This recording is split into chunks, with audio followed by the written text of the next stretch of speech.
Hey guys, welcome back. It's Leah from Not Yo Mama's MLM podcast. So I have been trying to figure out what I wanted to talk about today, and honestly, it wasn't until I decided to go searching, because, I've asked a couple of you guys to go out there, subscribe, do ratings, let me know what you think about the value that I'm bringing, if things are helpful for you, because truly what I want to do is bring value here. I'm not looking to just talk to be a talking head or just to do this for my own self-psychology.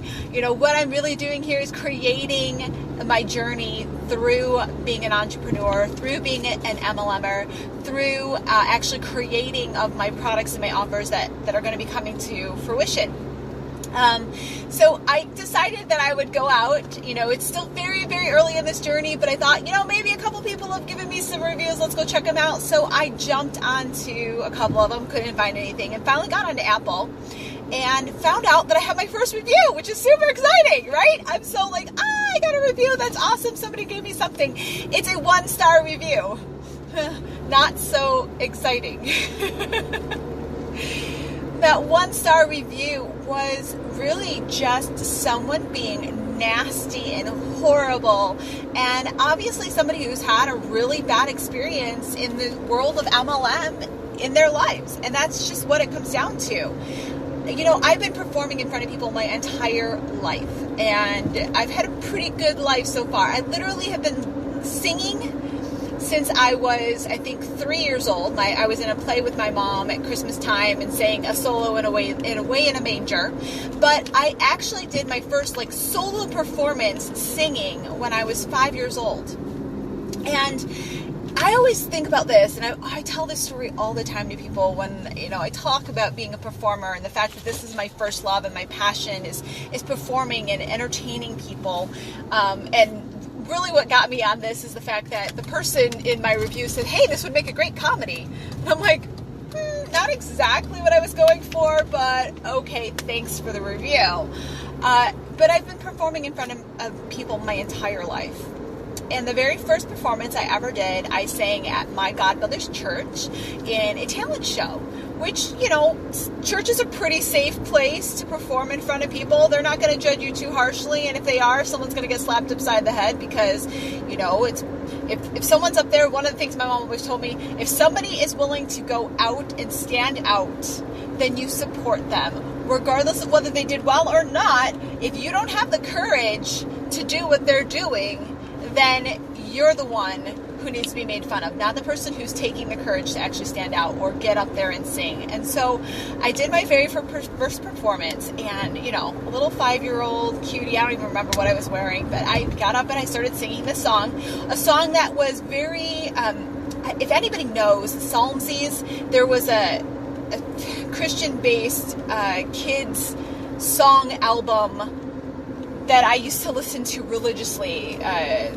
Charity Church Mouse used to be a part of it as well. So if anybody knows what I'm talking about, you'll know exactly the song I'm talking about. But I was singing this song, and I sang the song, and there was a part in every single time in the refrain and the chorus, and every single time the entire audience would laugh. Every time I got to this part, they would laugh, and they would laugh, and they would laugh. And my little 5-year-old mind had no idea why people were laughing at me. This was not the intent. I was performing. I was giving them a demonstration of my talents, and I was hoping to be supported, and yet these people were laughing at me. I didn't understand at all. And I got off stage, and I sort of came off in tears because I thought I had done a really good job, but to me, in my mind, that meant that I did bad because they were laughing. They were actually, it's a really hard situation. If anybody's a performer and you laughed at it and you're not expecting it, you understand what I'm getting at. And this is something that's continued in my entire life. But I got off stage and my mom pulled me aside and she's like, what's wrong, honey? You did a great job. Everybody loved what you did. I said, but Mom, they laughed at me. They were laughing at me, seriously laughing, hardcore laughing at me. She's like, honey, it was the song. It was a song that they were laughing at. They were laughing with you, not at you.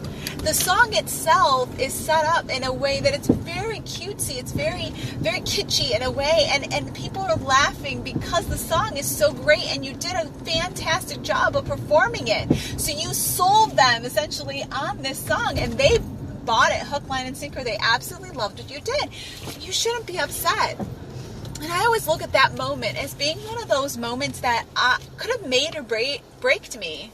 Could have broken me. That's the right word. It could have made me or broke me as a performer. Because I could have been crushed. I mean, especially at 5 years old, I could have been crushed forever. And never, ever wanted to get up in front of people and had complete and utter stage fright for the rest of my life if I had simply just thought, oh my God, when I'm on stage, people laugh at me. People are going to criticize me every time I go up on stage. People are judging me when I'm on stage. Oh my God, I can't do this. That is one of those things that really just paralyzes people and takes them out of their life. But because I had the right coaching behind it, because I had the right people to support me and actually doing what I was doing, I understood what was going on. And that moment, instead of being a breaking moment and crushing my dreams of performing in front of people, it's a moment that proved very early on in my life that I was meant to be on stage, that I was meant to do more, that I was meant to actually excel in what I was doing.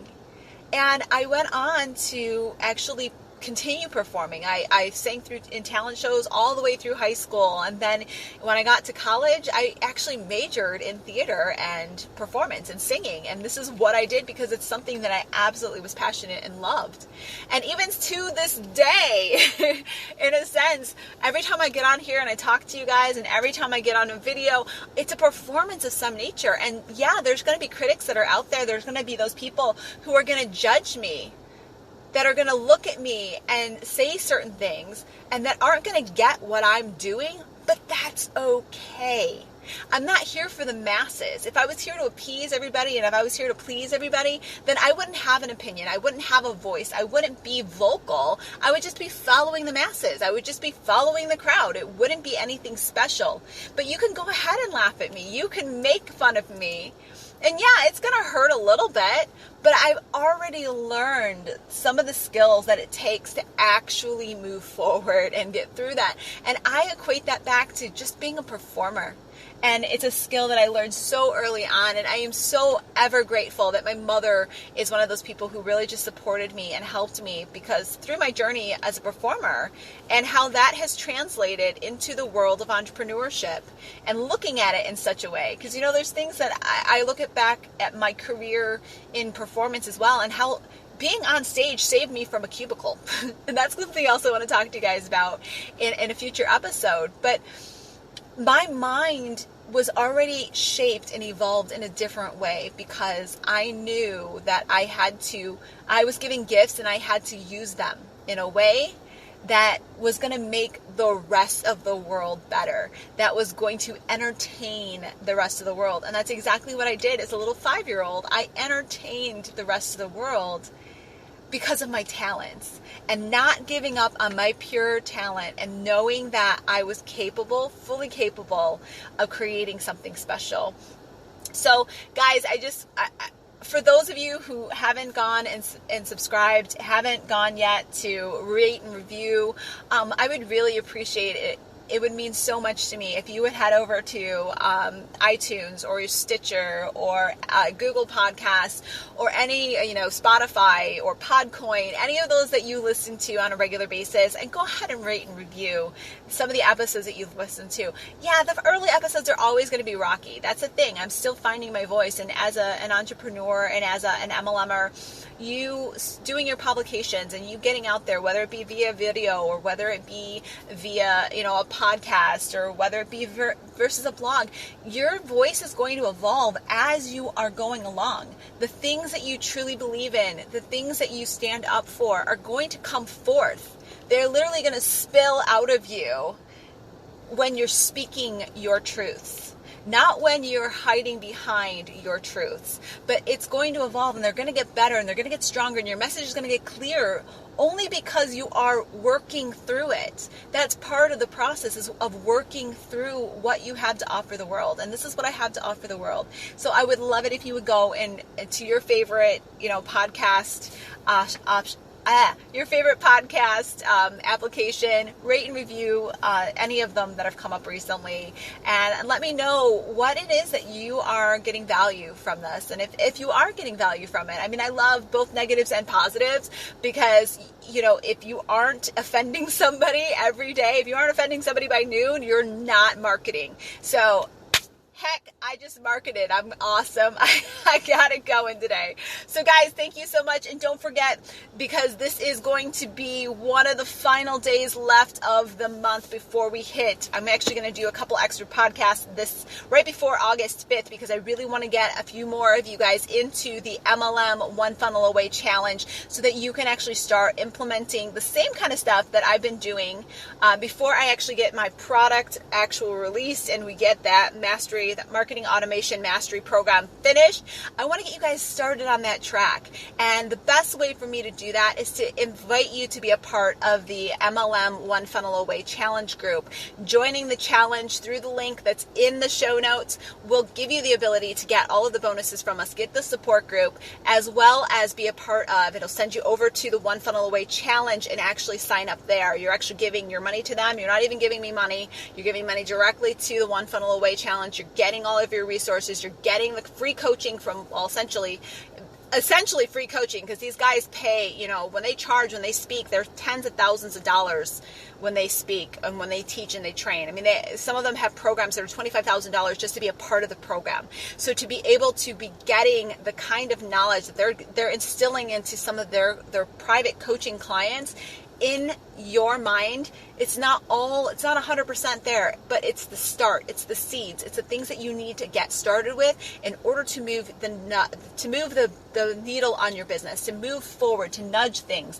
And then having the support group that is specifically designed for the MLM industry and the space of those that are in MLM, and how we can actually take all of the things that you're learning in the One Funnel Away Challenge and actually implement them in your business. That is what we're all about, guys. So go ahead and hit that up. It's leahmoore.com/MLM-OFA-challenge and get on that. Guys, you only have until 9 p.m. on Sunday, August 4th, to be able to sign up. And we will be kicking it off live on Monday, August 5th. So I will talk to you guys soon. Thanks again for checking it out, and have a great one. Bye.